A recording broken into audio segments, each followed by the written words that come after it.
महादेव सट्टा ऐप विवाद हाल के वर्षों में भारत में एक प्रमुख मुद्दा बनकर उभरा है, जिसमें अवैध ऑनलाइन सट्टेबाजी, मनी लॉन्ड्रिंग और राजनीतिक आरोप प्रत्यारोप शामिल है। यह ऐप, जिसे महादेव ऑनलाइन बुक के नाम से भी जाना जाता है, कथित तौर पर सौरभ चंद्राकर और रवि उप्पल द्वारा संचालित किया जाता था। यह प्लेटफॉर्म क्रिकेट, विशेष रूप से इंडियन प्रीमियर लीग यानी कि IPL और अन्य खेलों पर सट्टेबाजी के लिए इस्तेमाल होता था। इसकी शुरुआत छत्तीसगढ़ से हुई, लेकिन इसका नेटवर्क देश और विदेश तक फैल गया। विवाद तब शुरू हुआ जब प्रवर्तन निदेशालय यानी कि ED ने 2023 में इसकी जांच शुरू की। ED का दावा है कि महादेव ऐप के जरिए करोड़ों रुपए की अवैध कमाई हवाला और क्रिप्टो करेंसी के माध्यम से विदेश भेजी गई। दिसंबर 2024 तक ED ने 388 करोड़ रुपए की संपत्ति जब्त की, जिसमें दुबई और मॉरिशस जैसे स्थानों में जुड़ी संपत्तियां शामिल थी। जनवरी 2025 में केंद्रीय जांच ब्यूरो यानी CBI ने भी जांच अपने हाथ में ली, जिसके बाद मुख्य संचालक सौरभ चंद्राकर और रवि उप्पल को दुबई में हिरासत में लिया गया। मार्च 2025 तक जांच जारी है, लेकिन कोई अंतिम नतीजा सामने नहीं आया है। इस मामले में राजनीतिक रंग भी ले लिया है। छत्तीसगढ़ के पूर्व मुख्यमंत्री भूपेश बघेल पर ED ने आरोप लगाया है कि उन्हें इस ऐप से जुड़े लोगों ने 508 करोड़ रुपए की रिश्वत दी थी। बघेल ने इसे राजनीतिक साजिश करार दिया है। वहीं विपक्षी नेता चरणदास महंत ने 2024 में दावा किया कि राज्य सरकार और अधिकारी भी इस ऐप के संचालन में शामिल हैं। दूसरी ओर बीजेपी ने कहा कि वे इस पर सख्त कार्यवाही कर रहे हैं और कांग्रेस पर इसके संरक्षण का आरोप लगाया। इस बीच एक प्रमुख गवाह ने बघेल के खिलाफ अपने बयान से पलटते हुए विवाद को और जटिल बना दिया। इस पूरे मामले को लेकर अब वर्तमान काल में हो रही भरसक राजनीति दागे जा रहे हैं आरोप प्रत्यारोपों के तीर, और पूर्व मुख्यमंत्री भूपेश बघेल और अन्य कांग्रेसी के घर पर हो रही है ED CBI की कड़ी जांच। क्या है पूरा मामला और क्या है स्थिति, करेंगे सभी जानकारी आपसे साझा। नाम हमारा आशीष गुप्ता और आप देखना शुरू कर चुके हैं INS 24/7 डिजिटल। महादेव ऑनलाइन सट्टेबाजी ऐप घोटाले ने छत्तीसगढ़ की राजनीति को हिलाकर रख दिया। इस घोटाले में भ्रष्टाचार का मामला दर्ज होने के 2 महीने बाद केंद्रीय जांच एजेंसियां यानी कि CBI ने छत्तीसगढ़ के पूर्व मुख्यमंत्री भूपेश बघेल के आवास सहित कई स्थानों पर छापेमारी की। CBI इस मामले में 6000 करोड़ रुपए के घोटाले की जांच कर रही है, जिसे एक बड़ी साजिश का हिस्सा बताया जा रहा है।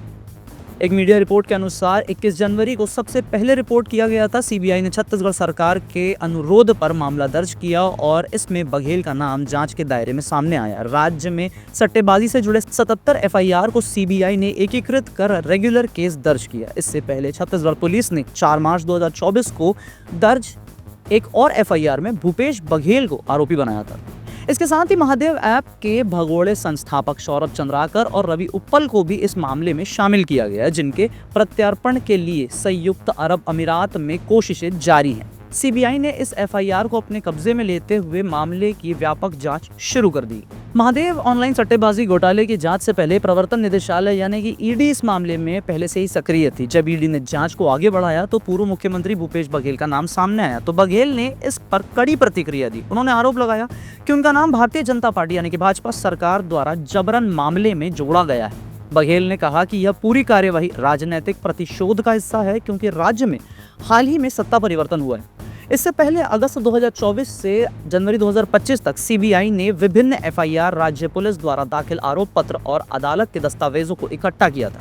इन दस्तावेजों की जांच के बाद ही जनवरी 2025 में CBI ने मामला दर्ज किया।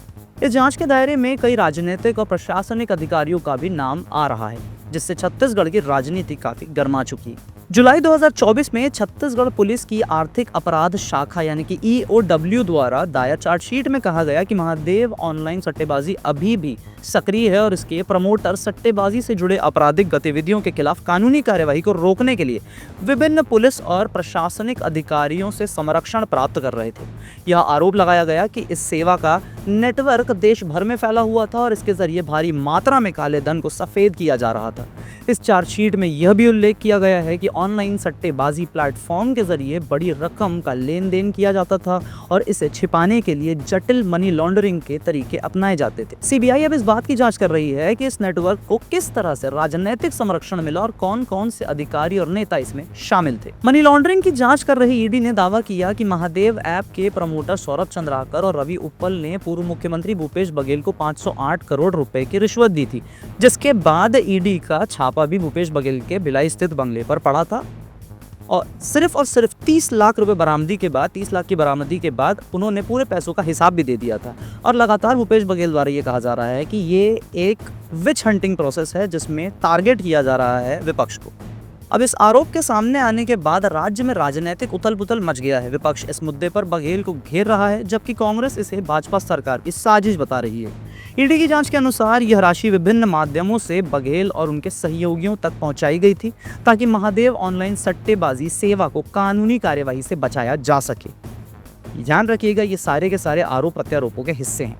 हालांकि बघेल ने इन आरोपों को सिरे से खारिज कर दिया और इसे बदले की राजनीति करार दिया। जैसा कि हमने आपको बताया था, उन्होंने यह भी कहा कि जब तक वह मुख्यमंत्री थे तब तक उन्होंने किसी भी अवैध गतिविधि को बढ़ावा नहीं दिया और अब भाजपा सरकार उन्हें झूठे मामलों में फंसाने की कोशिश कर रही है। महादेव ऑनलाइन सट्टेबाजी घोटाला छत्तीसगढ़ की राजनीति के लिए एक बड़ा मुद्दा बन चुका है। एक तरफ सीबीआई और ईडी मामले की गहन जांच कर रहे हैं, वहीं दूसरी ओर राजनीतिक दल एक दूसरे पर आरोप प्रत्यारोप कर रहे हैं। भाजपा सरकार जहां इस घोटाले को अपने चुनावी अभियान का अहम हिस्सा बना रही है, वहीं कांग्रेस इसे सत्ता पक्ष की राजनीतिक चाल बता रही है। सवाल यह है कि क्या इस जांच के परिणाम स्वरूप छत्तीसगढ़ की राजनीति में कोई बड़ा बदलाव होगा? क्या यह मामला सिर्फ राजनीतिक द्वंद्व तक सीमित रहेगा या फिर वास्तव में दोषियों के खिलाफ कार्यवाही भी होगी? महादेव घोटाले में जिन नेताओं और अधिकारियों का नाम सामने आ रहा है, उनकी भूमिका को लेकर अब जनता के बीच भी चर्चाएं तेज होने लगी हैं।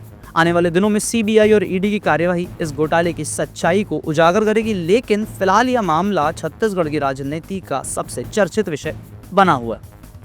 तो ये थे छत्तीसगढ़ से भूपेश बघेल के घर में ईडी रेड के बाद पूरे महादेव सट्टा ऐप समीकरण पे एक रिपोर्ट अपडेट। वीडियो आपको पसंद आए तो इसे लाइक करें, शेयर करें, चैनल को फॉलो सब्सक्राइब करना ना भूलें।